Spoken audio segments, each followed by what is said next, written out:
Orang ada apa kita juga ada demikian. Kita mau teman-teman kita pakai handphone apa, kita paksa orang tua. Dalam bahasa orang tua bilang, depo ana balangsit mau ko ganti HP karena depo kawan bilang pakai yang begini itu yang baik. 3, 2, 1.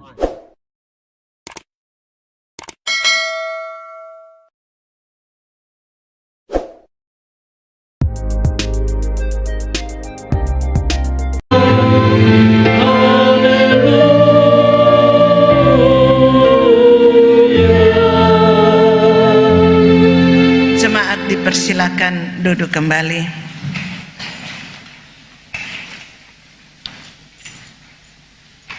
Bapak Ibu, saudara-saudara,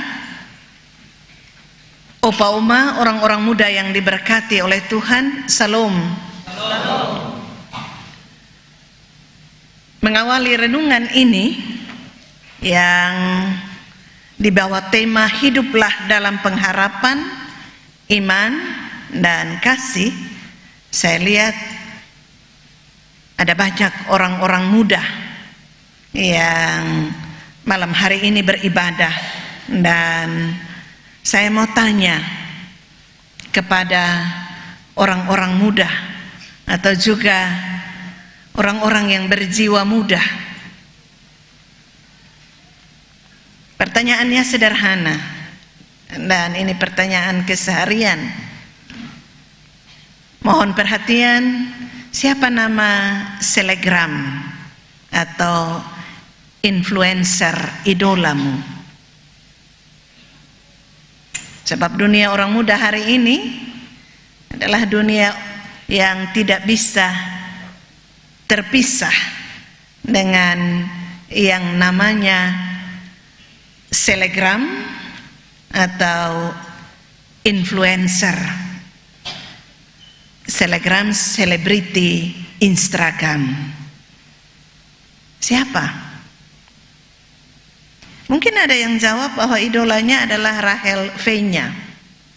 Saya juga baru baca ini nama. Ada kok?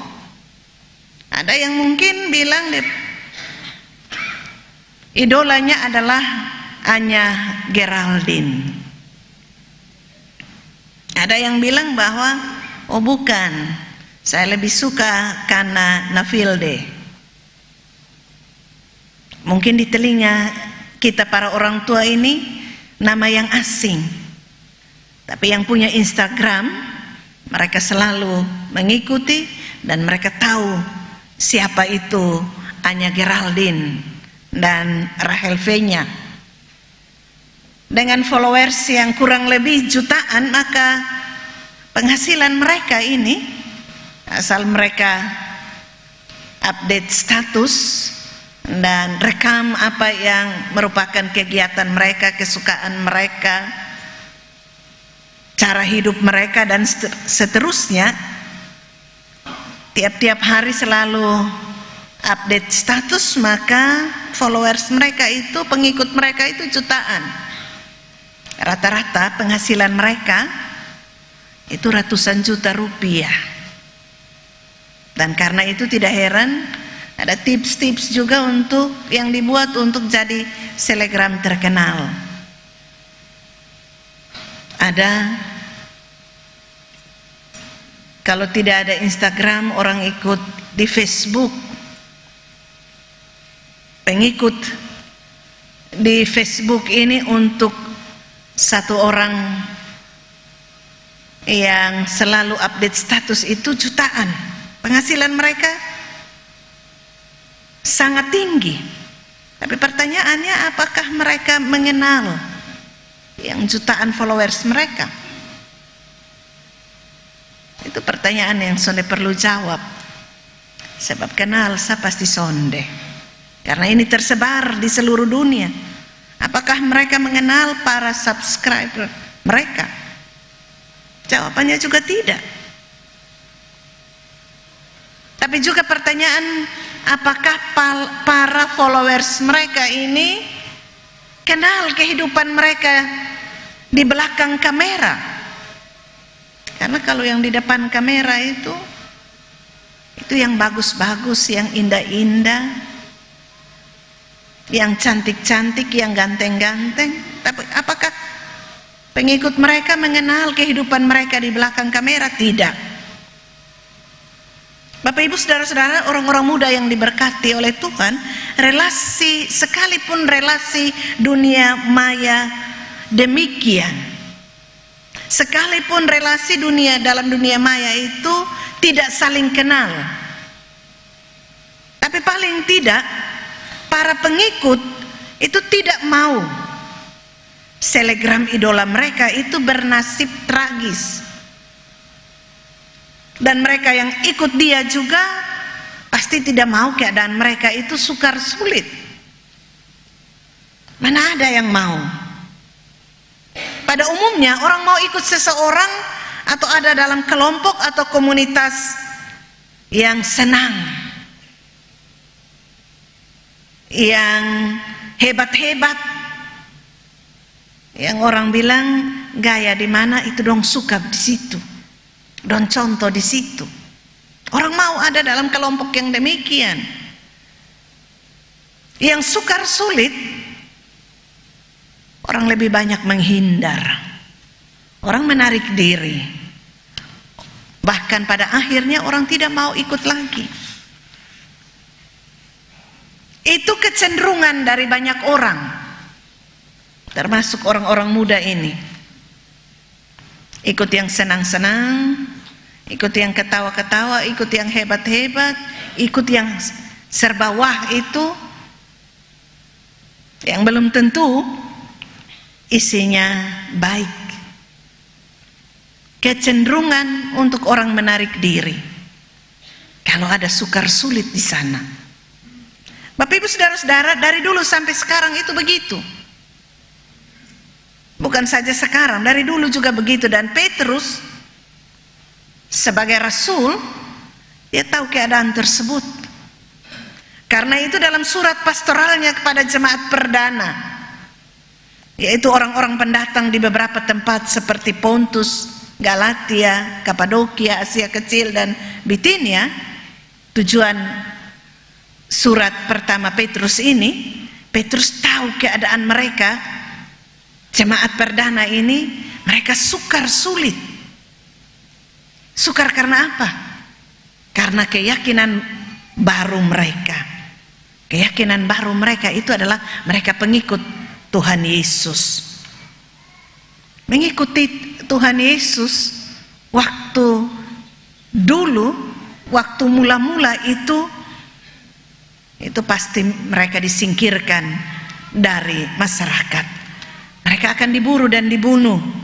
Mereka dianggap sebagai penyumbang masyarakat tidak stabil.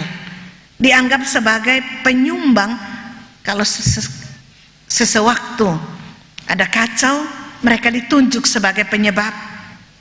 Karena apa? Kontroversi di sekitar Tuhan Yesus, karya hidup, mati dan bangkit, dipercaya sebagai Mesias, juru selamat, itu memberi pengaruh yang signifikan bagi para pengikutnya. Bukan gampang waktu pertama mengenal dan percaya kepada Tuhan Yesus. Sekali lagi mereka pasti diburu dan dianiaya karena iman mereka kepada Tuhan Yesus, karena pengakuan mereka bahwa Dia adalah Tuhan dan Juru Selamat. Petrus menulis surat kepada mereka. Yang pertama, Petrus mengangkat puji dan syukur kepada Allah Bapa. Kenapa? Dalam keadaan sulit, Petrus justru puji nama Tuhan. Karena Petrus sungguh yakin di dalam Yesus Kristus Allah berkarya membentuk umat yang baru bagi Allah. Allah berkarya di dalam Yesus Kristus membentuk umat baru. Sebab umat yang dulu, yaitu umat Israel, telah menciderai perjanjian anugerah. Perjanjian anugerah itu waktu Allah bilang, aku akan menjadi Allahmu dan engkau akan menjadi umatku. Itu perjanjian anugerah. Engkau akan bertambah-tambah, engkau akan memberkati banyak bangsa. Itu perjanjian anugerah. Tetapi ketika mereka menciderai perjanjian anugerah, pertanyaannya, dengan cara apa mereka menciderai perjanjian anugerah? Umat yang dulu cara hidup mereka itu menyakiti hati Tuhan. Sudah ada perjanjian anugerah, di dalamnya ada ketetapan peraturan yang mesti mereka taati. Tapi lihat, ketika mereka hidup dan bergaul dengan bangsa-bangsa lain, mereka selalu terpesona dan ikut cara hidup bangsa asing. Mereka ikut Allah asing, mereka mempraktekkan cara hidup yang asing, bukan lagi cara hidup sebagai umat Allah. Karena itu Israel dihukum. Mereka telah terhilang dari hadapan Tuhan. Dan Allah melalui Yesus Kristus membentuk sekali lagi umat baru. Dan Petrus puji nama Tuhan untuk hal tersebut. Di dalam Yesus Kristus umat baru Tuhan bentuk. Perjanjian baru terjadi. Itu dasar Petrus puji nama Tuhan. Yang berikut, sebagai umat baru dalam Yesus Kristus, kebangkitan Yesus itu memberi pengharapan bagi mereka bahwa mereka pun akan mendapat bagian dari yang tidak dapat binasa.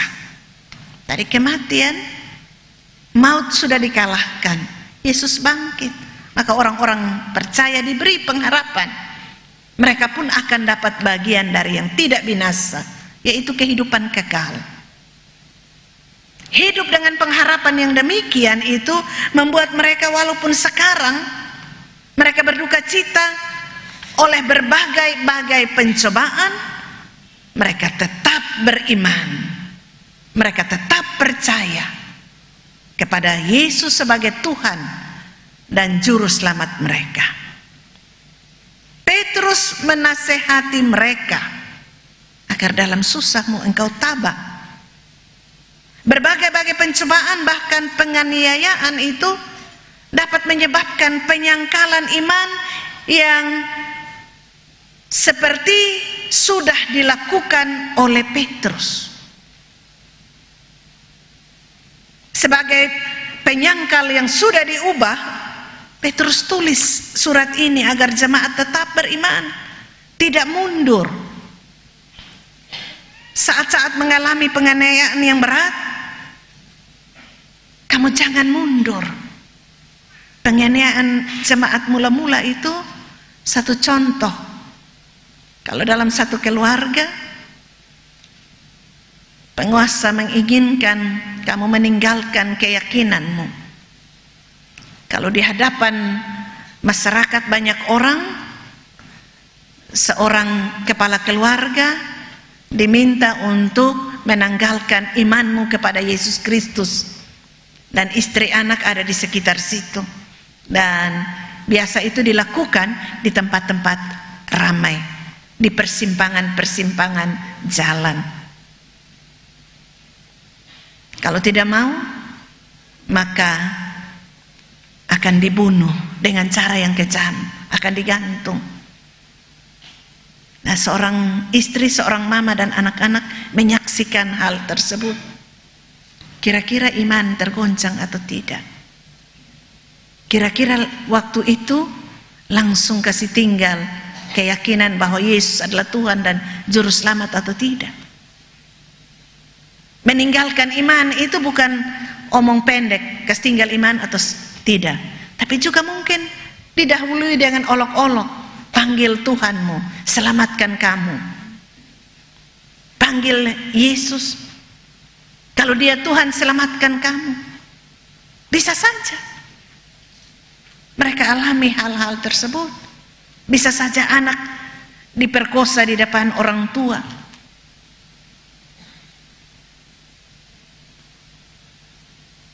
apakah itu dapat diterima oleh para orang tua? Bisa saja penganiayaan itu sangat berat bagi mereka. Petrus memberi nasihat, jangan mundur. Nasihat yang kalau saat itu disampaikan, nasihat itu kalau tidak diberkati, orang-orang akan merasa kecewa. Petrus bilang itu pencobaan-pencobaan, dan pencobaan-pencobaan itu adalah untuk memurnikan imanmu. Petrus pakai umpama seperti emas yang dimurnikan dengan api. Untuk dapat emas yang murni, jadi ikut Tuhan Yesus itu bukan sekedar datang gereja. Waktu Petrus tulis surat ini, itu keadaan jemaat mula-mula itu sangat sulit. Mereka alami pencobaan dan penganiayaan. Tapi pada saat itu, ketika mereka dikuatkan, Petrus mau agar pandangan mereka itu terarah kepada apa yang jauh di depan, keselamatan yang sudah Tuhan sediakan, supaya mereka hidup dalam pengharapan. Supaya perhatian mereka tidak pada kesusahan mereka semata. Bukan berarti mereka mengabaikan kesusahan itu, tidak. Tapi mereka diajak untuk melihat jauh ke depan, bahwa ada keselamatan di dalam Yesus Kristus yang disediakan bagi kamu. Pada saat Tuhan Yesus menyatakan dirinya kembali. Itulah yang membuat orang-orang percaya ketika mereka mengalami kesusahan, mereka dapat memuji-muji Tuhan. Mereka dapat bergembira. Mereka tidak mengarahkan pikiran, perasaan, pandangan mereka pada apa yang terjadi. Mereka diarahkan lihat jauh. Pujian, kemuliaan, dan kehormatan pasti jadi bagianmu. Karena itu sekalipun masa itu kamu alami, dan pada masa itu kamu belum lihat Tuhan Yesus, tapi kamu bisa mengasihi Dia. Kamu percaya kepadanya, kamu bergembira akan hal itu. Kita ambil contoh apa yang Petrus beritahu kepada jemaat di dalam surat pastoralnya ini, yaitu ketika dalam penjara. Orang dalam penjara itu jangan pikir sama kayak penjara di Penfui yang dapat makan minum, dapat istirahat, dapat mandi dan seterusnya. Penjara pada zaman Petrus itu adalah ruang-ruang bawah tanah yang pengap, gelap, yang kalau orang ingat dulu baru kasih makan. Tapi waktu itu Paulus pun dapat bergembira karena perhatian mereka bukan ada di sekitar mereka. Mereka bisa menyanyi puji nama Tuhan. Itu contoh yang sudah dilakukan, dan dia meneruskan contoh itu kepada jemaat. Bergembira karena hal itu. Bayangkan dalam keadaan sukar sulit, Petrus oleh kuasa Roh Kudus, dia dapat membuka cara pandang iman yang baru untuk melihat sukacita yang mulia dan tidak terkatakan tersebut. Sukacita itu adalah tubuhmu bisa binasa, engkau bisa sukar sulit saat ini, tapi keselamatan jiwa tersedia. Dalam Yesus Kristus, keselamatan jiwa dijamin. Itu karena kasih karunia Allah. Oleh karena Roh Kudus, kamu dapat juga belajar bagaimana para nabi, mereka telah menubuatkan hal tersebut. Dan contohnya adalah Tuhan Yesus. Penderitaan yang dia alami dan kemuliaan yang ia dapat Itu contoh. Lalu dalam ibadah sore hari ini, apa yang mau kita belajar? Apa yang mau kita bawa pulang sebagai bekal dalam kehidupan kita tiap-tiap hari? Saya mencatat beberapa pokok. Yang pertama, kita ingat bahwa jadi pengikut Tuhan Yesus itu bukan sama dengan pengikut selegram atau followers selegram atau apapun namanya itu hari ini. Menjadi pengikut Tuhan Yesus itu jauh berbeda. Karena apa? Mengikut Tuhan Yesus itu tidak ada janji untuk senang-senang tiap hari. Karena kecenderungan kita itu senang-senang, melompat-melompat, ketawa-ketawa. Kita berkecukupan, kita mau orang ada apa kita juga ada demikian. Kita mau teman-teman kita pakai handphone apa, kita paksa orang tua.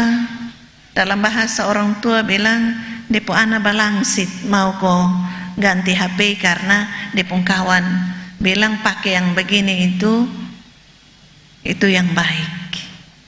Ikut Tuhan Yesus tidak demikian, tidak ada jaminan untuk yang seperti itu. Tapi jadi pengikut Tuhan Yesus hari ini bisa saja ada dalam sukar sulit. Karena iman kamu bisa saja tidak disukai, kamu dibenci, bahkan disingkirkan. Saya selalu bilang, kasih contoh orang-orang muda, karena dalam benak saya ibadah sore bahkan KPI ini banyak orang-orang muda dan mereka butuh nasihat yang demikian. Orang tua juga membekali diri untuk mendidik anak-anak yang demikian. Engkau bisa saja disingkirkan, tidak disukai, tidak ada dalam kelompok yang senang-senang, hura-hura dan seterusnya. Engkau bisa saja karena imanmu, engkau mengalami kesulitan. Sebentar ingat yang demikian. Pengakuanmu sebagai pengikut Tuhan Yesus akan teruji di kehidupan tiap hari. Yang kedua, pertahankan imanmu. Kenapa? Karena hidup kekal Tuhan telah sediakan. Itu pengharapan. Jadi jangan suka contoh. Contoh itu ada di sekeliling kita, orang yang suka keluar masuk pindah agama. Kenapa? Karena dia menikah dengan laki-laki yang ganteng. Yesus mengaku ikut Tuhan Yesus, tapi karena yang ganteng itu agama lain pindah. Yang ganteng mati dia pindah datang lain. Dia pun kerja pindah datang. Sulit di mana? Dia tinggal Tuhan. Jangan pernah yang seperti itu.